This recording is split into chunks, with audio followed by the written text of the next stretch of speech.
very good morning to you. Welcome to Talk Breakfast. Morning, how are you?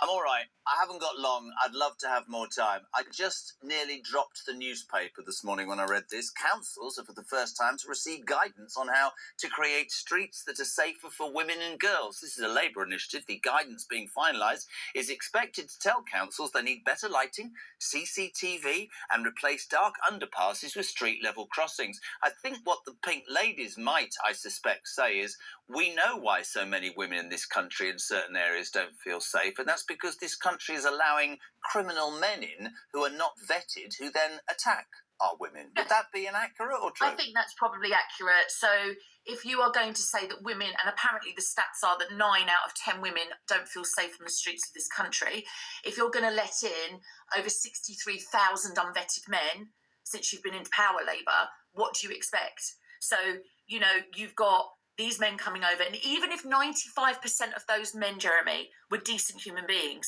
that's still nearly 3,000 that aren't. And those men are being put in next to schools, next to shopping centres, in the outskirts of towns and camps, in HMOs, in hotels. They're wandering around streets. And then you expect and wonder why people aren't feeling safe. It's absolutely outrageous. And in London, in the last 59 days, there's been 1,475 rapes. It's just beyond me. And I was watching, I'd hate to say it, but this lefty woman who has always made sense to me about women's... And somebody said to her, you know, exactly what you've just said. You said, white men attack women as well. Why are you attacking illegal migrants? But my answer would be that if that exacerbates the problem, then it needs dealing with, doesn't it? It absolutely does. And look, of course white men commit crimes. Of course they do. But if you go back 20 years before this influx of invaders, which is what they are, they're invading the country, before that started, it was the rate statistics were just not even in the same ballpark.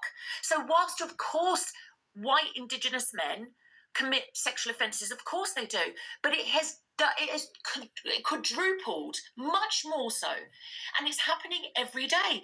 And then you hear at the weekend about girls 10, 11, 12 who are going into corner shops or mini marts to buy a loaf of bread, to buy some milk, which is the normal thing to do, and they're being dragged upstairs and they're being sexually assaulted. Right? Even the BBC did an expose on it. My God! So nobody is safe. And then Labour say, I know, let's put some CCTV up. For what? To capture it after it's happened? I couldn't agree more, and I salute the Pink Ladies and organisations like yours. It's so frustrating, isn't it? When you people think I have a go at Labour the whole time. It's all for show, isn't it? Of course. Yeah.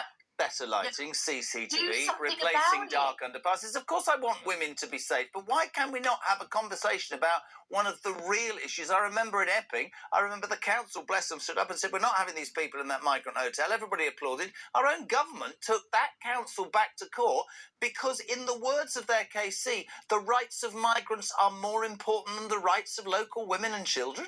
It's appalling, man. But even, Jeremy, I've just read a thing this morning. There's a guy in Newham who is standing as an independent councillor in May, and he has done an expose this morning on the fact that there's an HMO that should house 6 men in Newham, in East London, and they have 25 men living there, next door to 2 families.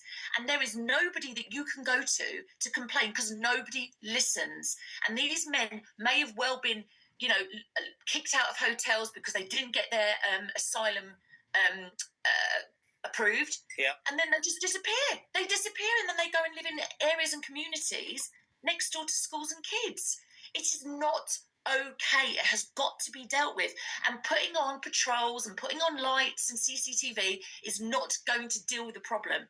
The problem is absolutely out of control in this country. Listen, I could talk to you all day. I think you do an amazing job, and trust me, we will listen on Talk, and we will continue the fight.